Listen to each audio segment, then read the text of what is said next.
আসসালামু আলাইকুম ওয়া রাহমাতুল্লাহি ওয়া বারাকাতুহু। সম্মানিত ভিউয়ার্স, তো আজকে আমরা এমন একটি দোয়া আমরা শিখব, যে দোয়াটি পড়লে বদনজর ও রোগ ব্যাধি থেকে হেফাজতে থাকা যাবে। তো এই দোয়াটি বুখারী শরীফের 3371 নম্বর হাদিস।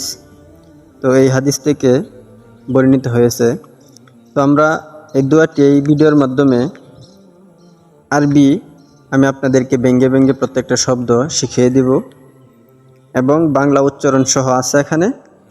আপনারা ইনশাল্লাহ যারা বাংলায় বুঝেন আপনাদেরকে বাংলায় আমি বলে দিব এবং অর্থ সহ আমি এই দোয়াটি আমি আজকে এই ভিডিওর মাধ্যমে আপনাদের সাথে শেয়ার করব। তো আশা করি সকলেই ধৈর্য সহকারে ভিডিওটি শেষ পর্যন্ত দেখে ইনশাল্লাহ দোয়াটা শিখে নেবেন। এই দোয়াটি অনেক গুরুত্বপূর্ণ এবং ফজিলতপূর্ণ একটি দোয়া। তো চলুন আমরা দেরি না করে এই দোয়াটি শিখে নেই।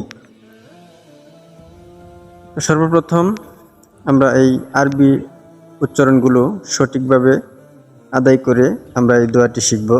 তারপর যারা বাংলা বুঝি আপনারা বাংলা এখানে দেখে দেখে তারপর আপনারা শিখতে পারবেন। তো চলুন শুরু করি।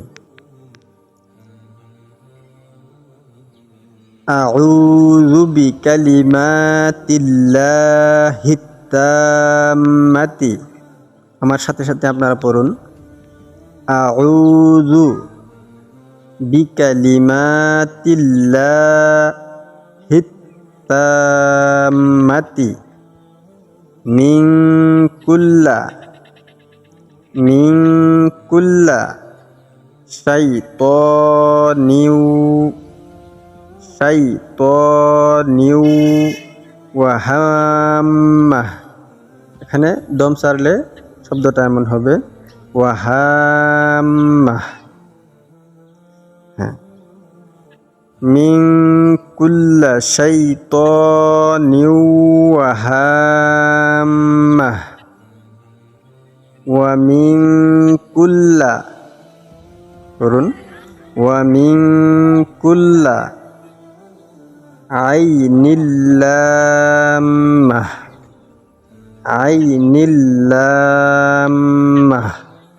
দোয়াটি আমি আবার পড়ছি, আপনারা আমার সাথে সাথে পড়বেন।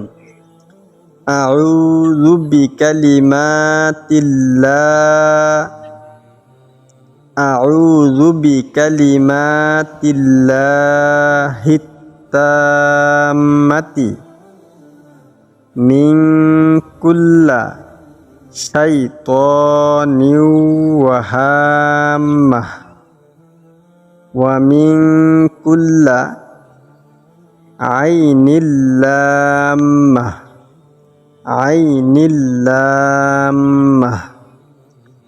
তো এখানে বাংলা উচ্চারণগুলো দেখুন, আউযু বিকালিমাতিল্লাহিত তাম্মাতি মিন কুল্লি শাইতানিউ ওয়া হাম্মাহ ওয়া মিন কুল্লি আইনিল্লাম্মাহ। এই দোয়াটির অর্থ হলো, আমি আশ্রয় গ্রহণ করছি আল্লাহর পরিপূর্ণ বাক্যসমূহের সকল শয়তান থেকে, সকল ক্ষতিকারক পোকামাকড় ও প্রাণী থেকে এবং সকল ক্ষতিকারক দৃষ্টি থেকে। এই দোয়াটি অনেক গুরুত্বপূর্ণ বর্তমান সময়ের জন্য, যে এই সাপ বিচ্ছু অনেক প্রাণী আছে যেগুলো মানুষের ক্ষতি করে। ওই সমস্ত প্রাণী থেকেও মুক্তি পাওয়া যাবে এই দোয়াটি পড়লে। সকলেই এই দোয়াটি বেশি বেশি আমল করার চেষ্টা করব। তো সুপ্রিয় দর্শক, ভিডিওটি এ পর্যন্তই। সকলে ভালো থাকবেন, সুস্থ থাকবেন। আসসালামু আলাইকুম ওয়া রাহমাতুল্লাহি ওয়া বারাকাতুহু।